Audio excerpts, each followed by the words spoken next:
GCD का मतलब क्या होता है? जीसीडी भी होता है एचसीएफ में। कैसे? इसका फुल फॉर्म होता है ग्रेटेस्ट।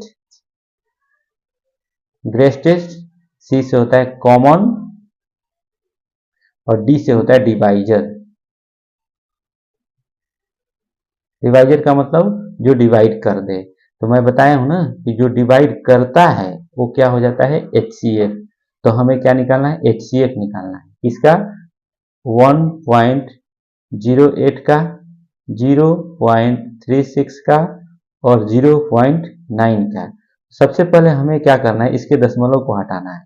तो मान लीजिए ये एक दशमलव हटेगा तो क्या हो जाएगा? 10, यहाँ पर दशमलव था उसके बदले हमें 1 ले लिए। इसके बाद कितना संख्या है? दो अंक है तो 2 शून्य हो जाएगा। ठीक है। इसी तरह यहाँ का अगर हम दशमलव हटाते हैं तो क्या हो जाएगा?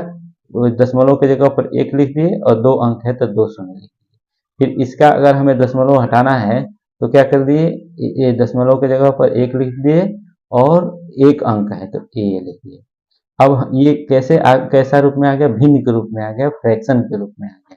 अब हमें इसका निकालना है एचसीएफ। तो भिन्न के रूप में जो एचसीएफ रहता है उसका फॉर्मूला क्या है? एचसीएफ इक्वल टू एचसीएफ, ऊपर में क्या रहेगा? एचसीएफ ऑफ किसका? अंश का, यानी न्यूमरेटर का 108, 36 और 09, इसका क्या है? एचसीएफ। और एलसीएम क्या हो जाएगा? एलसीएम ऑफ, ऊपर अगर एचसीएफ है तो नीचे रहता है एलसीएम, ये फॉर्मूला है। एलसीएम ऑफ क्या हो जाएगा? 100, फिर 100 और फिर 10, ये है फॉर्मूला। तो अब कैसे होगा? एचसीएफ का मतलब क्या होता है? हाईएस्ट कॉमन फैक्टर, वह संख्या जो तीनों में कॉमन हो। अब देखिए जो 9 से तो छोटी कोई है नहीं संख्या, और 9 से बड़ी ऐसी कोई संख्या नहीं है जो तीनों में अवेलेबल है। और देखिए 9 तीनों को काट सकता है तो 9 ये 36 भी कट जाएगा और 108 भी कट जाएगा। ठीक है ना? 9 चौका 36 हो जाता है और ये हो जाता है 12 बार में कट जाएगा, ये 10 है।